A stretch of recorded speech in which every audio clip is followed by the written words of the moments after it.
May I know, Sir President, will that be the new rule? Because under the present rule, kung sino may jurisdiction, siya yung magde-decide. So nagpaalam sila sa atin kung pwede nila hiramin yung witness. Kasi insulto po sa atin yung sabihin may mangyayari sa kanya dito. Unang-una po, 24 tayo na lahat independent. Sinabi na rin po ng Senate President na ginagalang natin na independent ang Senate. Never naman po nagkaroon ng problema dito. ZTE, Pangulo pa. We were able to handle it well and come to a conclusion. My point, Mr. President, is this. What if the reverse happens now? What if we borrow a witness from the House? Is that the new rule now? Na PNP custodial na? Or makikiusap tayo pabalik sa House? Because I don't think we should change rules without doing it either in caucus as a group. But I see the wisdom, Mr. President, of your immediate action. I'm not questioning your immediate action, Mr. President. I'm just asking, moving forward, shouldn't we keep the old rule na kung sino may custody, yun ang mag-keep nung custody niya, Mr. President. I do agree that certain decisions have to be right away by the Senate President at that point. And you do not want a constitutional crisis or ayaw natin mag-agawan ng witness sa gitna ng... And perception is important. Kung nakipag-agawan po kayo o tayo kagabi, it would appear na baka may katotohanan yung sinabi about senators, kaya pinipilit natin dito. The problem is, meron din kasing perception tuloy that by not having him back here, baka nga totoong ini-impluensya natin. But from my point of view, from my limited point of view at this point in time,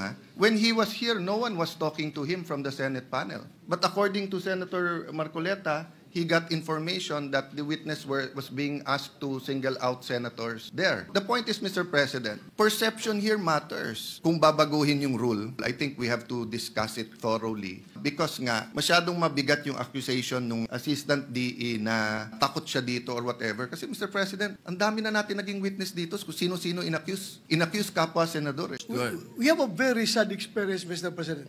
Because if the reason why the Speaker requested for Bryce Hernandez to be detained not in the Senate because for fear of being influenced by anybody or any member of the Senate. Alam mo, Mr. President, Colonel Grijaldo nag-testify dito sa ating committee about the wrongdoings of the members of the Quadcom. Nagsumbong siya dito, Mr. President. And after he read his statement, sabi niya sa amin, Sir, can I be protected by the Senate? Dahil alam kong pinag-initan ako ngayon ng House. So, I share the information to the committee and even to the leadership of the Senate. But the following day, or the days after, he was required to appear before the Quadcom and he was cited in contempt.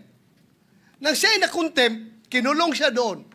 At nang kinulong siya doon, look, what happened?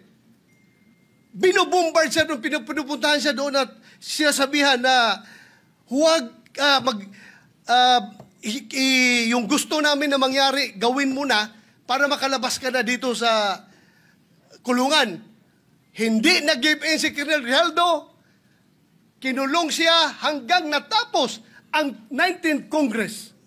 So, Mr. President, sila ay takot sa kanilang ginagawa mismo. Hindi po yan gagawa ng Senado na mag-impluensya ng resource person. Never pa nangyari yan na mayroong pumunta doon sa baba, tinakot yung nakakulong cited in contempt na resource person. Gawain nila yan sa House of Representatives. Ginawa nila kay Colonel Grijaldo. Kaya huwag tayong basta-basta bumigay sa kanila dahil we should be independent from them, Mr. President. Hindi natin sila dapat sundin kung anong kagustuhan nila. We have to stand on our own.